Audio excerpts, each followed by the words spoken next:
ರಾಜ್ಯೋತ್ಸವ ಆಚರಣೆ ವೇಳೆ ತಾಲೂಕು ಆಡಳಿತ ಮಾಡಿದ ಎಡವಟ್ಟು. ಹೌದು, ಬೆಳಗಾವಿ ಜಿಲ್ಲೆ ಅಥಣಿ ತಾಲೂಕಿನ ಪ್ರತಿ ವರ್ಷದಂತೆ ಈ ವರ್ಷ ಕರ್ನಾಟಕ ರಾಜ್ಯೋತ್ಸವ ಆಚರಿಸಿತ್ತು. ಆ ರಾಜ್ಯೋತ್ಸವ ಆಚರಣೆ ಸಂದರ್ಭದಲ್ಲಿ ತರಾತುರಿಯಲ್ಲಿ ಸ್ವತಂತ್ರ ಹೋರಾಟಗಾರರಾದ ಕ್ರಾಂತಿವೀರ ಸಂಗೊಳ್ಳಿ ರಾಯಣ್ಣ ಹಾಗೂ ವೀರರಾಣಿ ಚೆನ್ನಮ್ಮನ ಭಾವಚಿತ್ರಕ್ಕೆ ಪೂಜೆ ಸಲ್ಲಿಸದಿರುವುದು ಕನ್ನಡ ಅಭಿಮಾನಿಗಳ ಆಕ್ರೋಶಕ್ಕೆ ಕಾರಣವಾಗಿದೆ.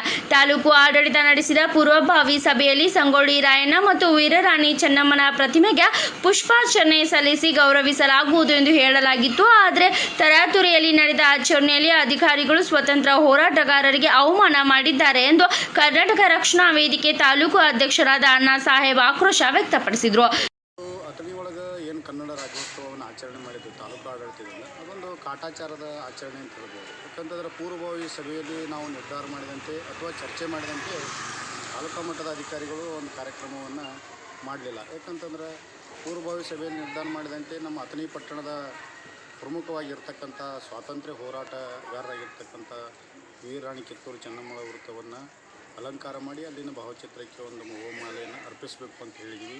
ಅದರ ಜೊತೆಗೆ ಕ್ರಾಂತಿವೀರ ಸಂಗೊಳ್ಳಿ ರಾಯಣ್ಣನ ಒಂದು ಭಾವಚಿತ್ರಕ್ಕೂ ಹೂಮಾಲೆಯನ್ನು ಅರ್ಪಿಸಬೇಕು ಅಂಥೇಳಿ ಆವತ್ತಿನ ಸಭೆಯಲ್ಲಿ ನಿರ್ಧಾರ ಮಾಡಿದಂತೆ ನಾವು ಇವತ್ತು ನೋಡಿದಾಗ ಅಲ್ಲಿನ ಎಲ್ಲ ಅಧಿಕಾರಿಗಳು ಸಂಪೂರ್ಣವಾಗಿ ಒಂದು ನಿರ್ಲಕ್ಷ್ಯವನ್ನು ತೋರಿದ್ದು ಕಂಡು ಬಂತು.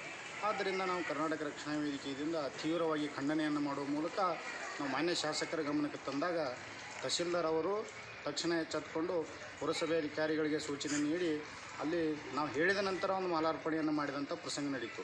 ಆದರೆ ಮುಂದಿನ ದಿನಮಾನಗಳಲ್ಲಿ ಇಂಥ ಒಂದು ಅವಮಾನ ಮಾಡುವಂಥ ಕೆಲಸಗಳು ಆಗಬಾರ್ದು. ಅದಕ್ಕೆ ತಾಲೂಕು ಆಡಳಿತ ಅಧಿಕಾರಿಗಳು ಎಚ್ಚೆತ್ತುಕೊಂಡು ಒಂದು ಕನ್ನಡ ರಾಜ್ಯೋತ್ಸವವನ್ನು ಅರ್ಥಪೂರ್ಣ ಮತ್ತು ವ್ಯವಸ್ಥಿತವಾಗಿ ಆಚರಣೆ ಮಾಡಬೇಕು ಅಂತೇಳಿ ನಾವು ಒತ್ತಾಯ ಮಾಡಿದ್ವಿ. ವಿಷಯ ತಿಳಿಯುತ್ತಿದ್ದಂತೆ ಪುನಃ ವಾಪಸ್ ಹೋಗಿ ಪೂಜೆ ಸಲ್ಲಿಸಿ ಬಂದರು. Bureau report Sukumar Madar, Bharat Vaibhav news, Athani.